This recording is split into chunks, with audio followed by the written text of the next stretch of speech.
네가 뭔데 그래? 이 집에서는 내 말이 곧법이야. 내 동생 꼴 보기 싫으면 당장 여기서 나가. 이야기를 시작하기 전에 채널 구독과 좋아요, 그리고 댓글로 지금 어디서 청취하고 계신지 남겨주세요. 여러분께 반갑게 인사를 건네고 싶습니다. 자, 그럼 이야기를 시작하겠습니다. 현관의 센서 등은 마침내 수명을 다한 모양이었다. 깜빡 하고 두어 번 힘없이 명멸하더니 이내 서윤아의 지친 그림자를 어둠 속으로 완전히 집어삼켜버렸다. 10월의 어느 화요일, 서울 마포구에 지은 지 10년 된 아파트 복도에는 눅눅한 곰팡내와 밥 짓는 냄새가 뒤섞여 감돌았다. 윤아의 손에는 편의점에서 산마감 세일 김밥 한 줄이 들려 있었고 어깨는 무거운 노트북 가방 때문에 끊어질 듯 욱신거렸다. 도어로 커버를 올리고 익숙한 비밀번호를 누르자 띠리리릭 하는 잠금 해제 소리와 함께 육중한 방화문이 열렸다. 하지만 신발을 벗으려던 윤아의 동작은 허공에서 딱 멈추고 말았다. 원래는 깔끔하게 비워져 있어야 할 현관이 거대한 검은색 캐리어 2개로 발 디딜 틈 없이 꽉 막혀 있었다. 바퀴에 묻은 흙먼지가 윤아가 주말 내내 닦아놓은 베이지색 타일 위를 점령하고 있었다. 거실에서는 TV 예능 프로그램에 과장된 웃음소리가 흘러나왔고 그 소음 사이로 낯설고 지나치게 달콤한 싸구려 바닐라 향수 냄새가 훅 끼쳐왔다. 거실로 들어서자 남편 강준호가 소파에 널브러지듯 앉아 귤을 까먹고 있는 모습이 보였다. 그리고 그 뒤로 현관 쪽 거울을 보며 틴트를 바르고 있는 젊은 여자가 있었다. 탈색을 여러 번 해 푸석해진 핑크 브라운 투톤 염색 머리, 가슴골이 훤히 보이는 호피 무늬 니트. 남편의 여동생, 신우이 강은지였다. 왔어. 준호는 고개조차 돌리지 않았다. 마치 내일 날씨 이야기를 하듯 심드렁한 말투였다. 은지, 회사에서 잘렸대. 당분간 갈 데가 없어서 우리 집에서 좀 지내기로 했어. 보름 정도면 돼. 일자리 구하면 바로 나갈 거야. 윤아는 순간 현기증을 느꼈다. 오늘만 해도 4시간 넘게 야근을 했고 급한 보고서를 넘기느라 점심도 거른 상태였다.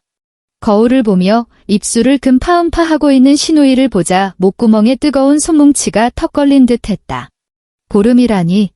윤아의 목소리가 갈라져 나왔다. 강은지가 그제야 몸을 돌렸다. 입가에는 비릿한 미소가 걸려 있었다. 그녀의 시선이 윤아의 며칠째 빨지 못한 트렌치코트와 낡은 구두를 위아래로 훑었다. 언니, 아니 새언니. 신세 좀 질게요. 저기 문간방 비어있죠? 거기 쓰면 되겠다. 어차피 짐만 쌓아두는 방이잖아요. 양해를 구하는 것도 미안해하는 기색도 없었다. 마치 맡겨놓은 짐을 찾으러 온 사람처럼 당당했다. 윤아는 준호를 쳐다봤다. 남편의 눈에서 일말의 미안함이라도 찾고 싶었다. 하지만 그는 귤껍질을 테이블 위에 아무렇게나 던지며 우물거릴 뿐이었다. 가족끼리 빡빡하게 굴지 마. 밖에서 찬바람 들어오잖아. 얼른 문 닫고 들어와. 그 순간 윤아는 속에서 치밀어 오르는 욕지기를 억지로 삼키며 억지 웃음을 지어 보였다. 그래, 편하게 지내요 아가씨. 그때 윤아는 몰랐다. 남편이 뱉은 가벼운 보름이라는 단어가 지옥문이 열리는 소리였다는 것을. 처음 일주일간 강은지는 최소한의 눈치는 보는 척했다. 윤아의 폼 클렌징을 쓰고 나면 언니, 이거 향 좋네요 라고 했고 밥을 먹고 나면 그릇을 싱크대에 담가두기라도 했다. 하지만 그건 도금이 벗겨지기 전에 싸구려 액세서리 같은 위장이었다. 2주 차가 되자 본색이 드러나기 시작했다. 그날 윤아는 야근을 마치고 녹초가 되어 욕실 문을 열었다. 맨발에 닿는 축축하고 미끌거리는 감촉의 비명을 지를 뻔했다. 배수구에는 핑크색과 갈색이 섞인 머리카락 뭉치가 하얀 거품과 뒤엉켜 꽉 막혀 있었다. 세면대 위를 본 윤아의 눈이 커졌다. 큰맘 먹고 산 개봉한 지 3일밖에 안 된 20만 원짜리 에센스 병이 뚜껑이 열린 채 넘어져 있었다. 끈적한 액체가 세면대 밖으로 흘러내려 굳어가고 있었고 그 옆에는 파운데이션과 립스틱 자국이 선명하게 찍힌 화장솜 2개가 굴러다녔다. 관자놀이가 지끈거렸다. 거실로 나가자 강은지가 소파에 누워 다리를 테이블 위에 턱 올리고 있었다. 그녀의 손에는 유나가 승진 선물로 자신에게 선물했던 에르메스 머그잔이 들려 있었고 그 안에는 시커먼 콜라가 찰랑거렸다. 아가씨, 유나는 떨리는 숨을 들이마시며 최대한 차분하게 말했다. 욕실 쓰고 나면 머리카락은 좀 치워주세요. 그리고 제 화장품은, 언니. 강은지는 스마트폰 화면에서 눈을 떼지 않은 채 말을 툭 잘랐다. 그거 좀 썼다고 되게 생색내네. 우리 오빠가 벌어다주는 돈으로 산 거잖아요.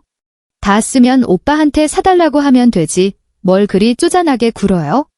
유나는 방문 손잡이를 쥔 손에 힘을 주었다. 손가락 관절이 하얗게 질렸다. 강준호가 돈을 벌어? 지난 5년 동안 아파트 관리비, 대출이자, 심지어 강준호가 타고 다니는 소나타의 보험료까지 누가 냈는데? 하지만 참았다. 보름이니까.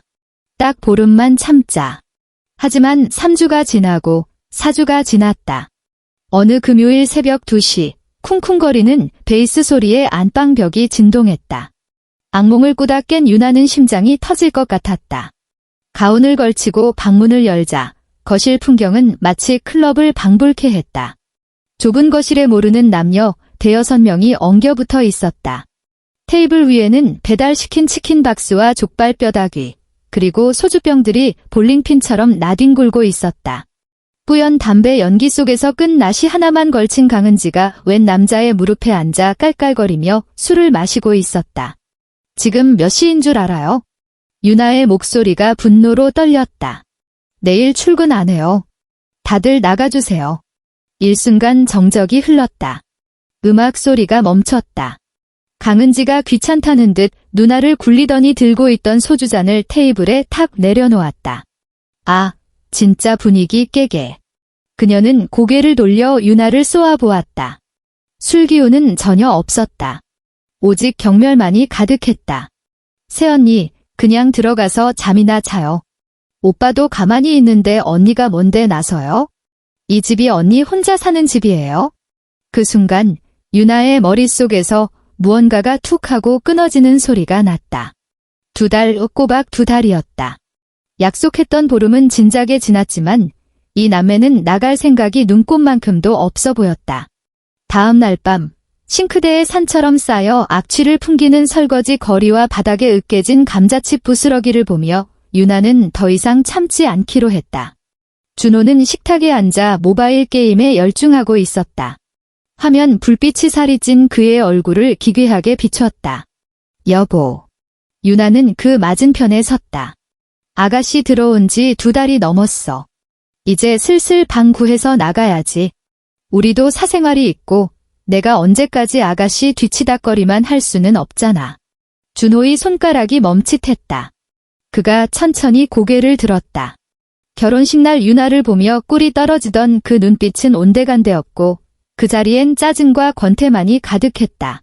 너 진짜 적당히 좀 해라. 준호의 목소리가 날카롭게 튀어올랐다. 내 친동생이야. 회사 잘리고 힘들어서 친오빠 집에 좀 와 있는 게 그렇게 꼴 보기 싫어? 올케가 돼가지고 이해는 못해줄 망정. 퇴근하고 오면 맨날 똥 씹은 표정으로 사람 숨 막히게 하고. 처음에 보름만 있는다며? 약속이 다르잖아. 상황이 바뀌었잖아. 준호가 식탁을 콱 내리쳤다. 수저통이 달그락거리며 요란한 소리를 냈다. 그가 벌떡 일어나 유나를 내려다보며 삿대질을 했다. 이 집에서 내가 상전이야? 식구끼리 돕고 사는 거지. 어디서 꼬박꼬박 말대꾸야? 그렇게 억울하고 싫으면 내가 나가. 내가 꺼지라고. 꺼져. 그 2 글자가 유나의 뺨을 후려쳤다. 세상의 소리가 차단된 듯 멍해졌다. 눈앞에 이 남자. 5년 전 부모님 앞에서 무릎 꿇고 평생 손에 물 한 방울 안 묻히게 하겠다고 맹세했던 남자. 야근하고 돌아오면 냄비 뚜껑에 라면을 덜어주며 웃던 남자. 그 5년의 헌신이 고작 꺼져라는 말로 돌아왔다. 그날 밤 유나는 울지 않았다. 그녀는 유령처럼 거실 소파에 앉아 창밖이 푸르스름해질 때까지 기다렸다. 새벽빛이 난장판이 된 거실을 비췄다. 그녀는 자리에서 일어나 서재 구석, 가장 아래 칸 서랍을 열었다. 낡은 공과금 영수증 더미 아래 숨겨둔 서류 봉투를 꺼냈다. 먼지가 뽀얗게 앉은 봉투의 끈을 풀고 누렇게 변색된 종이를 꺼냈다. 5년 전 작성한 이 아파트의 전세 계약서였다. 서류 상단에 적힌 글자가 새벽빛을 받아 선명하게 빛났다. 전세 보증금 3억 원, 임차인 서윤, 그리고 특약사항에는 자금 출처가 명시되어 있었다. 자금 제공자 서명철, 최선희, 바로 유나의 부모님 이름이었다. 준호는 친구들 앞에서 가오를 잡느라 계약날 꼼꼼히 서류를 보지도 않았다. 그저 장인어른이 해주신다는 말에 입이 귀에 걸려 폰 게임이나 하고 있었을 뿐 그는 몰랐다. 유나의 부모님이 딸을 위해 얼마나 철저하게 안전장치를 걸어두었는지. 준호는 입버릇처럼 말했다. 여보, 내가 돈 많이 벌어서 이 돈 장인어른께 꼭 갚을게. 명의는 자기 거지만 우리 둘이 평생 살 집이잖아. 5년이 지났다. 그는 단돈 10원도 갚지 않았고 이제는 그 돈이 원래 자기 것인 양 착각하고 있었다. 유나는 손가락으로 계약서 위에 서유나라는 세 글자를 쓸어보았다. 종이의 서늘한 감촉이 뇌수를 찌르듯 차갑게 전해졌다. 그녀에게는 칼이 있었다. 다만 그동안 너무 멍청해서 칼자루를 남에게 쥐어주고 칼날을 잡고 있었을 뿐이었다. 다음 날 아침 서울 하늘은 젖은 걸레를 짜놓은 듯 흐렸다. 유나는 평소처럼 6시에 일어났다. 쌀을 씻고 멸치 육수를 내어 된장찌개를 끓였다. 보글보글 끓어오르는 찌개 냄새가 어젯밤의 전쟁을 덮었다. 부스스한 얼굴로 나온 준호는 식탁을 보더니 콧방귀를 꼈다. 유나가 꼬리를 내렸다고 생각한 모양이었다. 정오가 다 되어서야 일어난 강은지는 유나의 어깨를 툭 치고 지나가며 비웃음을 흘렸다. 유나는 아무 말 없이 커피를 마시고 집을 나섰다. 점심시간 12시. 동료들이 삼계탕 맛집을 검색할 때 유나는 팀장에게 반차를 내고 택시를 잡아탔다. 목적지는 마포구청이었다. 부동산 민원실은 한산했다. 창구 직원에게 신분증을 내미는 유나의 손에 땀이 찼다. 마포구 성산동 5아파트 302호 확정일자 부여 현황이랑 전세권 설정 내역 좀 뽑아주세요. 프린터가 지잉지잉 소리를 내며 종이를 뱉어냈다. 따뜻한 온기가 남아있는 서류를 받아든 유나의 눈이 빠르게 글자를 훑었다. 전세권자 서윤, 채권 최고액 3억 원, 강준호의 이름은 어디에도 없었다. 이 전세 보증금은 법적으로 완벽하게 유나의 특유재산이었다. 준호가 아무리 부부는 일심동체를 외쳐도 법은 이 돈이 오로지 유나의 것임을 증명하고 있었다. 구청을 나온 유나는 찬바람이 부는 거리에 섰다. 휴대폰을 꺼내 즐겨찾기 한 번을 눌렀다. 우리 딸. 밥은 먹었어? 엄마 최선희 여사의 다정한 목소리가 귓가에 울리자 팽팽하게 당겨져 있던 신경줄이 툭 끊어졌다. 눈물이 예고도 없이 터져나왔다. 엄마. 목이 메어 말이 나오지 않았다. 수화기 너머에서 잠시 정적이 흐르더니 엄마의 목소리가 다급해졌다. 왜 그래? 무슨 일 있어? 강서방 그놈이 또 쏙썩이니? 유나는 화단턱에 주저앉아 어린아이처럼 울음을 터뜨렸다. 엄마, 나 이 집 뺄 거야. 그리고 이혼할래. 망설임은 없었다. 전화기 너머 엄마의 목소리는 단호했다. 그래, 빼라. 당장 빼. 그 돈, 내 아빠랑 내가 너 기죽지 말라고 해준 내 돈이야. 강서방 그놈, 처음부터 눈빛이 흐리멍덩한 게 마음에 안 들었어.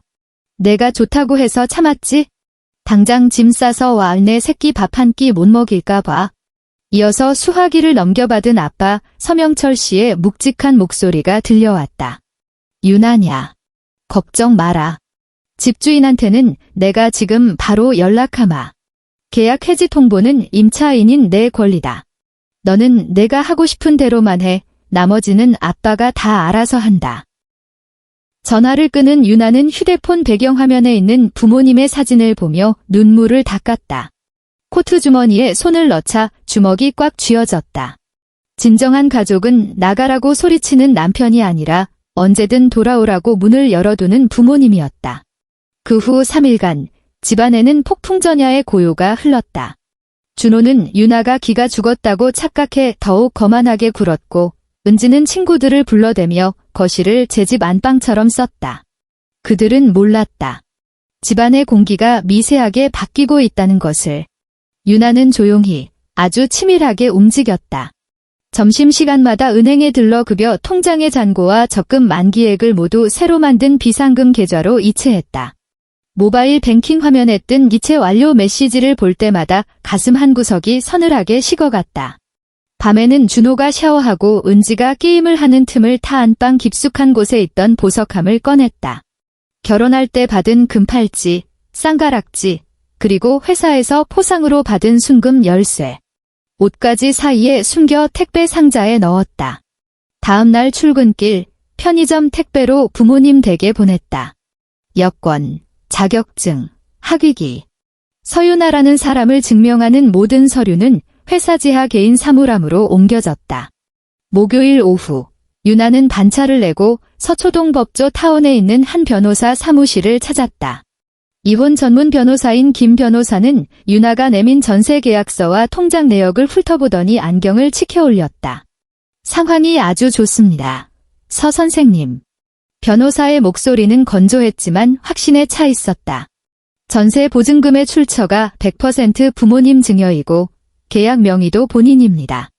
이는 재산 분할 대상이 아닌 특유재산으로 분류될 확률이 매우 높습니다. 남편분은 이 돈에 대해 10원 한 장 주장할 권리가 없습니다. 변호사는 펜으로 계약서의 한 조항을 가리켰다. 계약 해지 권한도 오직 임차인, 즉 선생님께 있습니다. 집주인에게 해지 통보를 하고 보증금을 반환받는 순간 저들은 남의 집에 무단 점거하는 꼴이 되는 겁니다. 유나는 가슴이 뛰었다. 법이라는 칼날이 이렇게나 예리하고 든든한 것인 줄 미처 몰랐다. 그럼 진행해 주세요. 운명의 금요일 저녁. 밖에는 비가 추적추적 내리고 있었다. 오랜만에 준호와 은지가 일찍 귀가해 식탁에 둘러앉았다. 유나는 마지막 만찬을 준비했다. 매콤한 닭볶음탕, 해물파전, 그리고 준호가 환장하는 잡채까지. 식탁 위로 김이 모락모락 피어올랐지만 공기는 시베리아 벌판처럼 차가웠다. 강은지가 닭다리를 하나 집어뜯더니 미간을 찌푸렸다. 젓가락을 탁 내려놓는 소리가 신경을 긁었다. 아, 언니. 이거 간이 왜 이래요? 너무 싱겁잖아. 요새 밥하는 게 좀 성의 없다. 소주잔을 기울이던 준호도 거들었다. 그러게. 찌개도 다 식었네. 당신 아직도 은지 있는 것 때문에 꽁해 있는 거야? 며칠이 지났는데 아직도 입이 대빨 나와 가지고는? 밥맛 떨어지게. 유나는 밥그릇을 쥔 채 젓가락을 들지 않았다. 눈앞에 두 사람. 입가에 벌건 양념을 묻히고 불평을 쏟아내는 시누이, 술에 취해 눈이 풀린 채 가장 노릇을 하려는 남편. 이들은 거머리였다. 피를 빨아먹으면서도 피맛이 달지 않다고 투정 부리는 살찐 거머리들. 유나는 천천히 수저를 내려놓았다. 달그락 하는 소리가 유난히 크게 울렸다. 다음 주부터는. 유나의 목소리는 낮았지만 또렷했다. 아마 내가 밥 차려줄 일 없을 거야? 준호가 파리를 쫓듯 손을 휘저었다. 또 시작이네. 돌려 말하지 말고 똑바로 말해. 야근해. 아니면 또 처가가서 내 욕하게? 유나는 고개를 들어 식탁 조명 아래 번들거리는 남편의 얼굴을 똑바로 응시했다. 나 지금 투정 부리는 거 아니야? 그녀는 가방에서 빳빳한 서류 한 장을 꺼냈다. 오늘 낮 집주인에게 받아온 전세 계약 해지 합의서였다. 그녀는 먹다 남은 닭볶음탕 접시를 옆으로 밀어내고 그 서류를 식탁 한가운데에 미끄러뜨렸다. 집주인이랑 얘기 끝났어. 다음 주 월요일부로 전세 계약 해지하고 보증금 반환받기로 했거든. 유나는 입꼬리를 살짝 올리며 5년 만에 처음으로 가장 차가운 미소를 지었다. 그러니까 이 집 비워줘야 해. 당신이랑 아가씨 당장 나가라고. 순간 거실의 공기가 차갑게 얼어붙었다. 강은지는 입안에 넣었던 닭볶음탕을 씹는 것도 잊은 채 햄스터처럼 볼을 불룩하게 만든 채 굳어버렸다. 강준호의 얼굴에 서려있던 짜증은 미처 사라지기도 전에 기괴하게 뒤틀리며 경직되었다. 그의 뇌가 방금 들은 말도 안 되는 정보를 처리하는 데는 좋게 3초가 걸렸다. 뭐라고? 준호가 식탁을 박차고 벌떡 일어났다. 의자가 바닥을 긁으며 찢어질 듯한 비명을 질렀다. 테이블 위에 소주병이 휘청거리며 아슬아슬하게 흔들렸다. 너 미쳤어. 준호의 고함에 천장의 펜던트 조명까지 징하고 울리는 듯 했다. 계약 해지? 여기가 우리가 5년을 산 집이야. 내가 무슨 권리로 해지를 해? 누구 마음대로. 분노로 달아오른 그의 얼굴은 마치 썩은 돼지 간처럼 불그락푸르락해졌고 목덜미의 핏대는 지렁이처럼 꿈틀거렸다. 하지만 유나는 의자에 앉은 채 자세 하나 흐트러지지 않았다. 그녀는 길길이 날뛰는 남편을 마치 서커스단의 광대 보듯 무심하게 올려다보았다. 여기가 왜 우리 집이야? 유나는 휴대폰을 꺼내 사진첩을 열었다. 전세 계약서의 특약 사항을 찍은 사진이었다. 그녀는 김차인 서유나라는 세 글자의 붉은 동그라미가 처진 화면을 그들에게 들이밀었다. 우리 부모님이 논 팔고 적금 깨서 마련해준 보증금이야. 내 이름으로 계약한 내 전세라고. 유나의 목소리는 한겨울의 한강물보다 차가웠다. 법적으로 이 집의 유일한 세입자는 나야? 못 믿겠으면 지금 당장 구청 가서 확정일자 찍힌 거 떼어보든지. 아니면 그 잘난 변호사 친구한테 물어봐. 전세 보증금이 법적으로 누구 돈인지. 준호의 눈동자가 휴대폰 화면에 고정되었다. 지난 5년. 유나의 순종과 인내에 길들여진 그는 이 집의 주인이 누구인지 까맣게 잊고 있었다. 결혼했으니 내 것도 내 것, 내 것도 내 것이라는 뻔뻔한 착각 속에 살아온 대가였다. 너희. 준호는 분을 이기지 못해 온몸을 부들부들 떨었다. 그는 식탁을 돌아 유나에게 성큼성큼 다가와 휴대폰을 뺏으려 손을 뻗었다. 당장 집주인한테 전화해. 해지 취소한다고 말해. 당장. 유나는 날렵하게 몸을 돌려 일어섰다. 준호보다 머리 하나는 작았지만 그 순간 그녀가 뿜어내는 기세는 그를 압도하고도 남았다. 이미 늦었어. 유나는 허공을 가른 준호의 손을 보며 비릿한 조소를 날렸다. 오늘 오후에 아빠가 집주인 만나서 서류 도장 다 찍었어. 다음 주 월요일 3억 원은 내 개인 계좌로 바로 들어올 거야. 집주인이 사정 봐줘서 짐 뺄 시간은 5일 줬어. 5일 뒤면 현관 비밀번호 바꿀 거야. 비밀번호를 바꾼다고? 그제야 사태 파악이 된 강은지의 얼굴이 백지장처럼 하얗게 질렸다. 방금 전까지 닭고기가 싱겁다며 타박하던 기세는 온데간데 없었다. 그녀는 허둥지둥 일어나다 제 발에 걸려 의자와 함께 넘어졌다. 새언니. 장난이죠. 네. 강은지의 목소리에 울음기가 섞여 나왔다. 그녀는 바닥을 기어 유나의 손을 잡으려 했다. 나갈 데 없단 말이에요. 회사 잘리고 돈도 한 푼 없는데 어디 가서 살아요? 오빠가 말 좀 해봐. 준호는 이미 이성의 끈을 놓은 상태였다. 눈이 시뻘겋게 충혈된 그는 궁지에 몰린 짐승처럼 씩씩거리더니 유나를 향해 손을 치켜들었다. 이게 진짜 보자 하니까. 어디 쳐봐. 유나는 눈 하나 깜짝하지 않고 허공에 멈춘 그의 손을 노려보았다. 거실 장식장에 팩캠 있는 거 알지? 전원은 꺼놨지만 내 휴대폰 녹음기는 10분 전부터 돌아가고 있어. 그 손 내려치는 순간 당신은 그냥 쫓겨나는 걸로 안 끝나. 가정폭력 전과자 딱지 달고 인생 종치고 싶으면 쳐봐. 준호의 손이 허공에서 딱딱하게 굳었다. 거친 숨소리만이 적막한 거실을 채웠다. 그는 눈앞에 이 낯선 여자를 보며 태어나 처음으로 공포를 느꼈다. 상황이 불리하게 돌아가자 강은지는 바닥에 납작 엎드렸다. 그녀는 유나의 바짓단을 부여잡고 콧물 범벅이 된 얼굴을 비벼댔다. 언니, 아니 새언니. 제가 잘못했어요. 진짜 잘못했어요. 저 당장 나갈게요. 짐 쌀게요. 그러니까 제발 계약 해지만 하지 마요. 우리 오빠까지 쫓아내진 마요. 네? 제발요. 유나는 자신의 바짓단을 더럽히고 있는 화려한 네일아트 손톱을 내려다보았다. 불과 몇 시간 전까지 자신을 하녀 취급하던 그 손이었다. 그녀는 다리에 힘을 주어 바짓단을 거칠게 빼냈다. 이제 와서 새었니? 유나는 의자 위에 놓아둔 가방을 챙겨 들었다. 미리 싸둔 마지막 짐이었다. 늦었어. 그녀는 미련 없이 현관으로 몸을 돌렸다. 등 뒤에서 준호의 무력한 고함과 은지의 통곡 소리가 뒤섞여 들려왔지만 소음일 뿐이었다. 구두를 신고 차가운 금속 문손잡이를 잡았다. 손끝에 전해지는 냉기가 오히려 현실감을 주었다. 문을 열고 나가기 전 그녀는 마지막으로 5년을 산 집을 둘러보았다.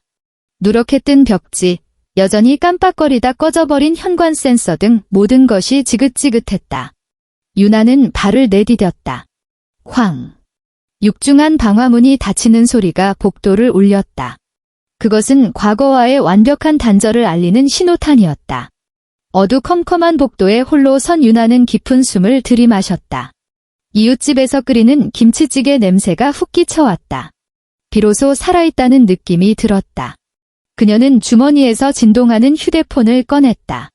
화면에는 남편 대신 강준호라는 이름이 뜨고 있었다. 그녀의 손가락이 망설임 없이 붉은색 종료 버튼 위로 내려앉았다. 휴대폰 화면이 어둠 속에서 잠시 빛나다 꺼져가는 불씨처럼 사그라들었다. 그 후 72시간. 서유나는 휴대폰을 무음으로 돌리고 잠적했다. 그녀가 숨어든 곳은 친정 근처의 작고 허름한 모텔이었다. 곰팡내와 싸구려 방향제 냄새가 섞인 3평 남짓한 방이었지만 30평 아파트보다 훨씬 아늑했다. 휴대폰 화면에는 강준호의 이름이 저주처럼 떠올랐다. 사라지기를 반복했다. 부재중 전화는 10통에서 50통으로 늘어났고 문자는 너 어디야? 당장 안 와. 라는 협박에서 여보 내가 잘못했어. 제발 대화 좀 해라는 비굴한 애원으로 바뀌어 있었다. 유나는 문자 하나도 열어보지 않았다. 식어버린 옥수수 수염차를 손에 쥔 채 창밖에 은행나무 잎이 떨어지는 것만 하염없이 바라보았다. 휴대폰이 번쩍일 때마다 5년 전 겨울이 떠올랐다. 한강 둔치에서 덜덜 떨며 프러포즈하던 강준호. 빨개진 코로 핫팩을 쥐어주며 유나야, 평생 내 손이 너의 난로가 되어줄게 라고 했던 남자. 그때 그토록 따뜻했던 손으로 지금 그는 문을 가리키며 꺼지라고 소리쳤다. 추억은 낡은 칼날 같아서 꺼내볼수록 마음만 베일 뿐이었다. 유나는 휴대폰을 뒤집어 놓았다. 그녀는 더 이상 난로가 필요한 바보 같은 여자가 아니었다. 지금 필요한 건 따뜻한 위로가 아니라 차가운 정산이었다. 5일째 되는 날 오후, 아버지 서명철 씨의 전화가 침묵을 깼다. 유나야. 아버지의 목소리는 씩씩했다. 수화기 너머로 이삿짐 센터 직원들이 박스 테이프를 뜯는 찌익 소리가 배경음악처럼 들려왔다. 계약 해지 깔끔하게 끝냈다. 집주인이 점잖은 양반이라 말고가 통하더구나. 보증금 3억은 방금 내 통장에 꽂혔을 거다. 지금 아빠가 현장에서 지켜보고 있는데 이사업체 불러서 내 짐 싹 다 뺐다. 숟가락 하나, 양말 한 짝 안 남기고 다 실어보냈으니 걱정 마라. 전화를 끈 차 창밖에서 천둥 소리가 났다. 서울의 비는 언제나 예고 없이 쏟아졌다. 이 지루한 결혼 생활의 끝처럼. 월요일 저녁, 마포구의 거리는 장대비로 물들어 있었다. 강준호는 물에 젖은 생쥐꼴로 지하철역을 빠져나왔다. 흙탕물이 튄 양복 바지는 축축하게 감겨왔고 빗물에 젖은 서류 가방은 미끄러웠다. 일주일 내내 회사에서 실수 연발로 부장에게 깨지고 돌아오는 길이었다. 머릿속은 온통 유나를 어떻게 구슬릴까 하는 생각뿐이었다. 그래, 며칠 지났으니까 화 좀 풀렸겠지. 명품 백이라도 하나 사준다고 하면 넘어올 거야. 그는 5년 동안 유나가 자신을 떠난 적이 없다는 사실을 믿고 있었다. 그녀에게는 이 집이, 그리고 자신이 전부일 거라고 착각했다. 익숙하게 공동현관 비밀번호를 누르고 엘리베이터에 탔다. 12층 버튼을 누르는 손가락에 힘이 들어갔다. 복도 센서 등은 여전히 고장난 상태였다. 준호는 휴대폰 플래시를 켜고 현관문 앞으로 다가갔다. 습관처럼 손을 뻗어 도어로 키패드를 누르려던 순간 손끝에 닿는 낯선 감촉에 소스라치게 놀랐다. 손때 묻은 구형 도어록은 사라지고 없었다. 그 자리에는 매끈하고 차가운 블랙 컬러의 최신형 지문 인식 도어록이 냉기를 뿜어내며 박혀 있었다. 준호의 심장이 덜컥 내려앉았다. 떨리는 손가락으로 키패드에 숫자를 입력했다. 유나의 생일. 5년 동안 하루에도 몇 번씩 눌렀던 그 숫자. 삐삐삐삐. 경쾌하지만 잔인한 경고음이 복도를 울렸다. 까만 액정 위로 붉은색 에러라는 글자가 비수처럼 꽂혔다. 그는 믿을 수 없다는 듯 다시 한 번, 또 한 번 번호를 눌렀다. 지문 인식 패드에 엄지를 갖다 대보기도 했다. 하지만 기계는 묵묵부답이었다. 그의 지문 정보는 이미 깨끗하게 삭제된 뒤였다. 문 열어. 은지야.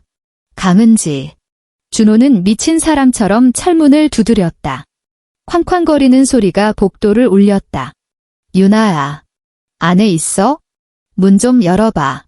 나야. 10분이 지났다. 대답은 없었다. 옆집 개가 짖는 소리만 요란했다. 그때 엘리베이터 문이 열리며 경비원이 내렸다. 손에 흰 봉투를 든 그는 경멸과 동정이 묘하게 섞인 표정으로 준호를 바라보았다. 302호 강준호 씨 되십니까? 경비원은 다가오지도 않고 멀찍이 서서 봉투를 내밀었다. 집주인께서 꼭 전해드리라고 하셔서요. 준호는 봉투를 낚아채듯 받아 찢었다. 빗물에 젖어 눅눅해진 종이에는 칼로 새긴 듯 명확한 문장들이 적혀 있었다. 통고서, 수신인 강준호, 발신인 임대인 5호. 내용, 본인은 임차인 서유나 씨와의 합의하에 10월 16일자로 전세 임대차 계약을 해지하였습니다. 현재 해당 주택은 공실 상태이며 도어록 교체를 완료하였습니다. 귀하 및 동거인의 무단 침입 시도 시 주거침입죄로 즉시 경찰에 신고 조치할 예정임을 알려드립니다. 글자 하나하나가 망치가 되어 준호의 뒤통수를 가격했다. 손이 사시나무 떨듯 떨렸다. 목구멍에 뜨거운 숯덩이를 삼킨 듯 비명조차 나오지 않았다. 이럴 순 없어. 그는 벽을 짚고 스르르 주저앉았다. 여기가 내 집인데, 내가 가장인데. 경비원은 그를 쓰레기 보듯 내려다보며 혀를 찼다. 빨리 나가주세요. 그리고 1층 분리수거장에 댁들 짐 내놨으니까 가져가셔. 집주인이 내일 아침까지 안 치우면 대형 폐기물 스티커 붙여서 다 버린답디다. 짐이라뇨. 준호가 멍한 눈으로 고개를 들었다. 다음 순간 그는 잃어버린 것을 찾으러 가는 사람처럼 엘리베이터를 향해 뛰었다. 바닥에 떨어진 서류 가방은 쳐다보지도 않았다. 아파트 1층 분리수거장. 장대비가 쏟아지는 아스팔트 바닥 위로 칙칙한 가로등 불빛이 비치고 있었다. 그곳에는 검은색 대형 비닐봉지 수십 개가 쓰레기 더미처럼 쌓여 있었다. 찢어진 비닐 사이로 핑크색 호피 무늬 니트가 빗물에 젖어 진흙탕에 뒹굴고 있었다. 강은지가 아끼던 옷이었다. 뚜껑이 열린 플라스틱 수납함에서는 준호의 팬티와 양말, 쓰다만 면도 크림이 쏟아져 나와 빗물에 씻겨 내려가고 있었다. 오빠. 빗속을 뚫고 찢어지는 듯한 비명이 들려왔다. 어디 처박혀 있었는지 몰골이 말이 아닌 강은지가 뛰쳐나왔다. 한쪽 슬리퍼는 어디 갔는지 맨발이었고 품에는 비에 젖은 짝퉁 구찌 가방을 보물단지처럼 꼭 껴안고 있었다. 오빠. 저거 봐. 저 미친 여자가 우리 짐을 다 쓰레기장에 버렸어. 은지는 흙탕물에 무릎을 꿇고 앉아 흩어진 옷가지들을 미친 듯이 긁어모았다. 빗물에 번진 마스카라가 검은 눈물처럼 흘러내려 그녀의 얼굴을 기괴한 피에로처럼 만들었다. 내 화장품, 내 한정판 운동화, 다 망가졌잖아. 어떡해. 준호는 넋이 나간 채 빗속에 서 있었다. 여동생이 거지처럼 쓰레기 더미를 뒤지는 모습이 비현실적으로 느껴졌다. 분리수거장 처마 밑에는 우산을 쓴 동네 아줌마들이 삼삼오오 모여 구경하고 있었다. 어머, 저 남자 302호 아니야? 맞아. 처가 덕에 5년이나 호의호식하더니 꼴 좋네. 저 신우이라는 여자도 가관이더라. 올케를 아주 식모 부리듯 했다며? 집주인이 오죽했으면 도어로까지 싹 갈아버렸겠어. 속이 다 시원하다. 수군거리는 소리가 빗소리를 뚫고 고막에 꽂혔다. 말 한마디 한마디가 독침이 되어 준호의 알량한 자존심을 난도질했다. 숨이 막혔다. 가슴 위에 거대한 바위가 올려진 것 같았다. 소리치고 싶었다. 내가 이 집 가장이라고, 내가 남편이라고. 하지만 입을 벌리자 차가운 빗물만 들이닥쳤다. 다리에 힘이 풀렸다. 준호는 털썩 흙탕물 위로 무릎을 꿇었다. 차가운 진흙이 바지 속으로 스며들었다. 그는 고개를 들어 아파트를 올려다보았다. 12층 302호의 창문은 불 꺼진 동굴처럼 캄캄했다. 그 어둠이 그를 비웃고 있었다. 서윤아가 없는 강준호는 아파트 현관 출입카드 한 장조차 가질 자격이 없는 빈 껍데기였다. 3개월 후의 제주도. 겨울 제주의 바닷바람은 매서웠지만 코끝에 스치는 짠내는 머릿속을 맑게 씻어주었다. 서윤아는 해안도로가 내려다 보이는 카페 테라스에 앉아 있었다.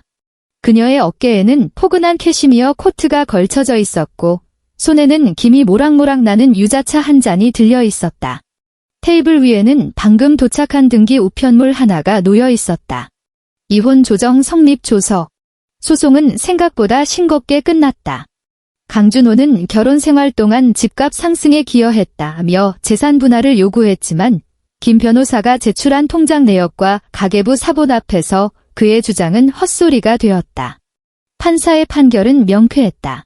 전세 보증금 전액은 신부 측 부모의 증여 자산이며 임차인 명의 또한 서윤아 단독임이 명백함으로 인한 특유재산에 해당한다. 따라서 재산 분할 대상이 아니다. 강준호가 게임 아이템과 강은지의 명품 구매로 탕진의 빚더미에 앉은 신용카드 대금 역시 부부 공동생활과 무관한 개인 채무로 판명났다. 윤아는 서류 오른쪽 하단에 찍힌 붉은 법원직인을 손가락으로 쓸어보았다. 어깨를 짓누르던 1000근짜리 돌덩이가 사라진 기분이었다. 징. 휴대폰이 진동했다. 저장되지 않은 번호로 온 문자였다. 하지만 윤아는 내용을 보지 않아도 발신인이 누구인지 알 수 있었다. 윤아야, 나야. 번호 바꿨어. 잘 지내? 나랑 은지, 지금 시흥에 있는 엄마 빌라에 들어와 살아. 여기 보일러가 고장 나서 너무 춥다. 엄마는 매일 우리 보고 나가라고 소리질러. 윤아, 네가 끓여주던 된장찌개가 너무 생각나. 내가 다 잘못했어. 한 번만 기회를 주면 안 될까? 나 정말. 윤아는 문자를 읽어내려가며 머릿속으로 그림을 그렸다. 경기도 시흥의 낡은 빌라. 곰팡이가 핀 벽지, 냉골 바닥에서 이불을 뒤집어 쓰고 악을 쓰는 강은지, 그리고 그 사이에서 머리를 쥐어뜯는 강준호. 예전 같았으면 그가 춥다는 말 한마디에 가슴이 미어졌을 것이다. 하지만 지금은 아무런 감정도 들지 않았다. 미움도 통쾌함도 아닌 그저 뉴스에서 스쳐 지나가는 타인의 불행을 보는 듯한 건조한 무관심뿐이었다. 비 맞은 유기견을 보면 불쌍하긴 하겠지만 그렇다고 집에 데려와 키우고 싶지는 않은 마음. 어떤 개는 검은 머리 짐승이라 거두는 게 아니라는 걸 배웠으니까. 윤아는 망설임 없이 차단 버튼을 눌렀다. 징. 다시 진동이 울렸다. 이번에는 자빠였다. 윤아야. 수화기 너머로 들려오는 아버지의 목소리에 윤아의 입가에 옅은 미소가 번졌다. 네, 아빠. 저번에 말한 마포 신축 아파트. 계약 마쳤다. 보안도 철저하고 역에서도 가깝더라. 이번에도 전세 명의는 내 이름으로만 했다. 남은 돈도 내 통장에 다 넣어뒀으니 든든하게 가지고 있어라. 아빠, 그렇게까지 안 해주셔도 되는데. 받아. 옆에서 듣고 있던 엄마 최선희 여사가 전화기를 낚아챘는지 쩌렁쩌렁한 목소리가 들려왔다. 그건 내 자존심이고 미천이야. 앞으로 어떤 놈이든 너 무시하면 돈다발로 후려쳐. 그나저나 언제 오니? 엄마가 우리 딸 좋아하는 김치만두 빚어놨다. 미역국도 한 솥 끓여놨으니까 얼른 와서 밥 먹어. 윤아의 코끝이 찡해졌다. 고개를 돌려 바다를 바라보았다. 검은 현무암에 부서지는 파도가 하얀 포마를 일으키고 있었다. 갈매기 한 마리가 바람을 타고 높이 날아올랐다. 엄마, 저 오후 비행기 끊었어요. 윤아의 목소리가 깃털처럼 가벼워졌다. 금방 갈게요. 집에. 전화를 끄는 유나는 남은 유자차를 마셨다. 달콤하고 따뜻한 액체가 식도를 타고 내려가며 온몸을 데웠다. 진짜 집은 냉대와 착취가 있는 곳이 아니었다. 밖에서 아무리 다치고 깨져도 언제나 나를 위해 불을 밝혀두고 따뜻한 밥 한 끼를 차려주는 곳, 그곳이 진짜 집이었다. 유나는 자리에서 일어났다. 카페 문을 열고 나서자 차가운 겨울바람이 머리카락을 헝클어뜨렸다. 그녀는 코트깃을 여미고 눈부신 햇살이 쏟아지는 길을 향해 힘차게 걸음을 옮겼다. 그녀의 발걸음에는 더 이상 망설임이 없었다. 끝.